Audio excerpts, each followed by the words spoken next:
Hello everyone, ఈరోజు మనం carrot వెల్లుల్లి కారం రైస్ రెసిపీ చూద్దామండి.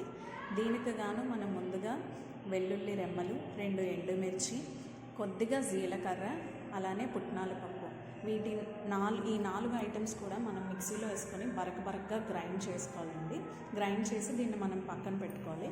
ఇప్పుడు స్టవ్ వెలిగించి ప్యాన్ పెట్టుకొని ప్యాన్లోని మనకి తగినంత ఆయిల్ మనం యాడ్ చేసుకోవాలి. ఈ ఆయిల్ కాస్త వేడెక్కుతుంది అనగా అందులో కాస్త పోపు దినుసులు వేసి అవి చిటపట్లాడుతుండగా 2 కరివేపాకు రెమ్మలు తీసుకొని వాటిని కూడా దూసుకొని ఆకులు అందులో వేసి బాగా వేగనివ్వాలి. ఇవి వేగిన తర్వాత మనం ముందుగానే క్యారెట్ ముక్కలు కట్ చేసి పక్కన పెట్టుకున్నాం కదా, ఈ క్యారెట్ ముక్కలు కూడా ఇందులోకి ప్యాన్లోకి మనం యాడ్ చేసుకొని బాగా మగ్గనివ్వాలి. కలుపుకొని బాగా దాన్ని మగ్గనివ్వాలి. మూత పెట్టి ఒక 5 నిమిషాలు దాన్ని కాసేపు మనం మగ్గనివ్వాలి. ఇది కాసేపు మగ్గిన తర్వాత మనకి రుచికి సరిపడినంత ఉప్పుని అందులోనే యాడ్ చేసుకొని ఇంకాసేపు మగ్గనివ్వాలండి.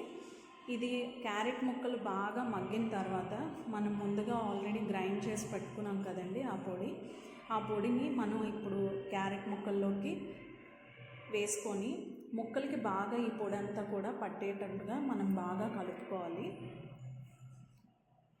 ఇది బాగా కలుపుకున్న తర్వాత మనం ఈ పొడిలోని 2 ఎండుమిర్చి తీసుకున్నాం కాబట్టి మీకు ఇంకొద్దిగా స్పైసీగా కావాలనుకుంటే కొద్దిగా కారం యాడ్ చేసుకోవచ్చు మీ రుచికి తగినంతగా. ఈ కారం కూడా మనం యాడ్ చేసుకొని ఒక 5 నిమిషాల పాటు లో ఫ్లేమ్లో దీన్ని బాగా మగ్గనివ్వాలండి. అంటే మనం యాడ్ చేసిన కారం పొడి అంతా కూడా దానికి పట్టేలాగా. ఈ రెసిపీ వేడివేడి అన్నంతో మనం సర్వ్ చేసుకున్నా బాగుంటుంది.